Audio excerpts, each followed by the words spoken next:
Le haut commandement des forces de police nationale vient de trancher à l'issue de la polémique née de l'expulsion de quelques candidats au concours au recrutement triennal des 9000 policiers. Et ces candidats n'auraient pas 1,55 m. C'est l'objet de la polémique née de cette situation. Les précisions d'Edgar Djembidoukaga et de Victor Moudunga.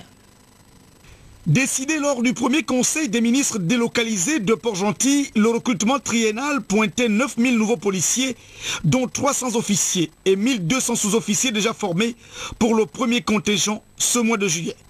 Alors que le deuxième contingent vient d'intégrer la formation, une polémique est née, nourrie par quelques candidats admis, mais qui visiblement semble avoir contourné certains critères, dont la taille fixée à 1,55 m pour le policier le plus court.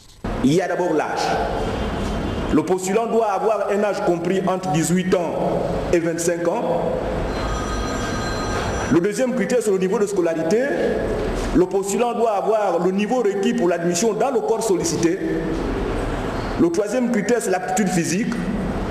Le postulant doit être en bonne santé constatée par un expert de service de santé militaire, mais aussi doit avoir une taille d'au moins 1,65 m pour les hommes et 1,55 m pour les femmes.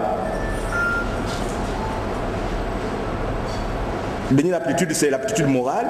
Le postulant doit être de bonne moralité et n'avoir jamais eu d'antécédent judiciaire. Alors, ces règles ne sont nullement négociables, étant donné qu'elles découlent de la loi. Or, malheureusement, un certain nombre de nos jeunes compatriotes ont tenté de le contourner par la fraude. Ce sont ces jeunes qui, selon le haut commandement des forces de police nationale, ont été repérés et expulsés de la formation.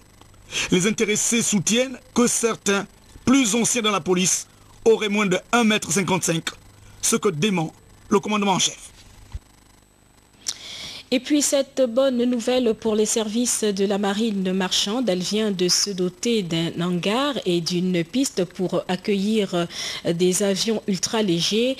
À la base de Libreville, cette double inauguration a eu lieu en présence du ministre de la Défense nationale, Paulin Afou Yvette Legouokosa.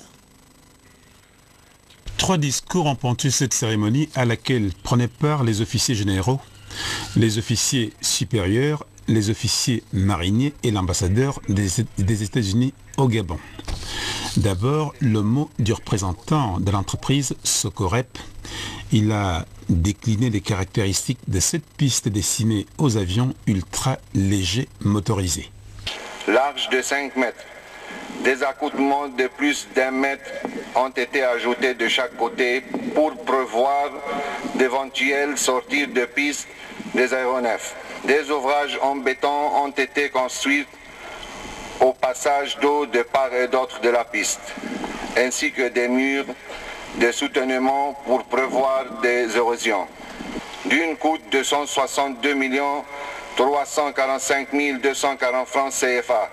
Pour sa part, l'ambassadeur américain dont le pays a financé ce projet a déclaré: cet événement illustre encore une fois le partenariat durable qui existe entre le Gabon et les États-Unis d'Amérique. Le ministre de la Défense nationale a présenté les objectifs de cette double réalisation. Les ULM, dont l'un est équipé de caméras de surveillance de haute technologie, permettront à ce corps d'accroître ses capacités opérationnelles et d'atteindre ses objectifs dans le domaine de la surveillance de la zone économique exclusive, de la lutte contre l'immigration clandestine et la piraterie. Ils pourront également assurer des missions de recherche et de renseignement en mer. Après les discours, le ministre Onzunga a procédé à la coupure du ruban symbolique avant d'effectuer le premier vol inaugural en ULM piloté par un amiral gabonais. La page politique de cette édition d'information est ce communiqué. Le camarade Vincent de Paul Ngonjou convie les membres du bureau politique, les conseillers du distingué président, les membres du Conseil national et du comité central, les secrétaires fédéraux de sections et de comités, ainsi que l'ensemble des militants et sympathisants du siège à la journée politique qui aura lieu le samedi 30 juillet 2011 à 9 h au cinéma Le Comoro. où l'importance de cette journée politique rend obligatoire la présence de tous les camarades. Et puis, puisque nous parlons de politique, nous allons embrayer sur cette situation au terme du recours introduit par l'Union nationale. Sur ce plateau, nous recevons un invité, le docteur Jean-Dolore Biyogué. Bonsoir. Bonsoir, madame. Docteur, vous qui avez l'habitude de l'observation de ces questions politiques, aujourd'hui, quel est le commentaire que vous pouvez faire de cette situation sur les incidences de cette décision rendue par l'autorité? Très bien, il faut noter que c'est une suite logique à la décision qui avait été prise par le ministre de l'Intérieur, de dissoudre l'Union nationale suite à la autoproclamation à la présidence de la République de M. André Mbaobam. Et donc il faut dire qu'aujourd'hui, quand on regarde bien, on observe qu'il y a eu une forme de violation d'après les indications qui sont données par le Conseil de l'État et qui reprennent ce qui a été dit par le ministère de l'Intérieur, la loi relative aux partis politiques, notamment l'article 22 et les articles qui reposent sur les principes fondamentaux du fonctionnement des partis politiques et l'article 29 sur les conditions de dissolution d'un parti politique. Lorsque l'on observe le fait politique posé par le candidat André Mbaobam, il y a une forme de choc entre le fait et la loi, ce qui a entraîné donc la dissolution du parti aujourd'hui qui a été confirmée par le Conseil de l'État. Alors, les raisons évoquées par le Conseil de l'État, c'est que l'Union nationale a été complice d'un fait d'un de ses hauts dirigeants. Alors, les incidences politiques, vous me demandiez tout à l'heure, madame, il y a certainement des conséquences politiques du fait qu'il y a déjà un acteur majeur qui va disparaître de la scène politique, ce qui va rendre un peu difficile à observer pour nous, les politologues, les enjeux politiques à venir, parce qu'il y a disparition d'un parti de taille, l'Union nationale, donc on va se retrouver avec une nouvelle configuration qui donnera lieu, si vous voulez, à une forme d'existence d'un seul parti politique qui peut compliquer le jeu au niveau de l'Assemblée nationale, parce qu'il y aura plus d'équilibre. Et deuxièmement, il faudrait éviter une forme de triomphalisme d'un autre côté. Je veux parler du côté de la majorité, parce que l'absence de l'Union nationale va susciter la multiplication des candidats indépendants qui peut être incontrôlable aussi bien au niveau du PDG qu'au niveau même de l'opposition. Donc aujourd'hui, là, il y a lieu de réfléchir sur la nouvelle configuration politique du Gabon lors de la prochaine élection présidentielle, étant donné que si le dialogue en cours en ce moment entre Pierre Mamboundou et la majorité et le PDG était concluant, nous allons nous retrouver à une forme de pensée unique qui va gérer effectivement, qui va dominer la vie politique gabonaise. Et là, je pense qu'à ce niveau, il y a quelque chose à faire. Voilà, merci pour ces précisions et pour cette analyse sur l'environnement politique du moment.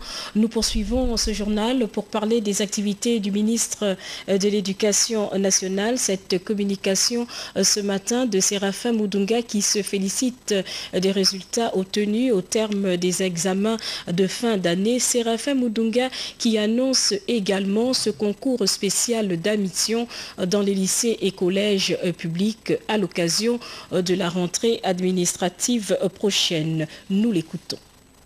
Lorsqu'on regarde le très faible taux d'admission des candidats libres au BEPC et au baccalauréat, l'on peut attester que tous les agents de la Direction générale des examens et concours, ainsi que tous les enseignants et autres personnels impliqués dans le processus des examens au Gabon depuis 2010 et davantage en 2011, sont sur le chemin de l'émergence, chemin principalement caractérisé par une expertise avérée et une intégrité à toute épreuve. Et dans le processus de concrétisation de la vision du président de la République, chef de l'État, son Excellence Ali Bongo Ondimba, la mesure d'abolition de l'exclusion scolaire dans les lycées et collèges au profit des réorientations donnera lieu, durant la période de rentrée administrative prochaine, entre le 5 et le 10 septembre 2011, à un concours spécial d'admission dans les lycées et collèges, ainsi que dans les établissements reconnus d'utilité publique, de jeunes en âge scolaire, soit qui ont arrêté leurs études faute de moyens, soit encore qui sont dans les établissements non reconnus et lesquels établissements se caractérisent plutôt par un goût du gain et un affairisme sans pour autant mettre en avant les objectifs pédagogiques.